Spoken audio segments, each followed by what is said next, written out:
Ente giorni che Maria, che ci vorria a sciogliere la barca e a fare finta che lo scritto è un lago splendente e lasciare dormire le gente in riba a riposare, sciogliere la barca e pigliare largo, senza rimi, senza scanto, senza tempo e senza vaddare a reti.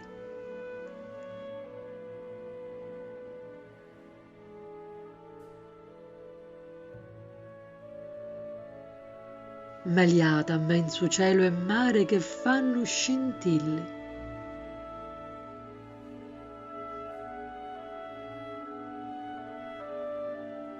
Quante volte lo vide spessidiare, vorrei vederlo sperlucere, un'altra volta ancora, e poi più niente.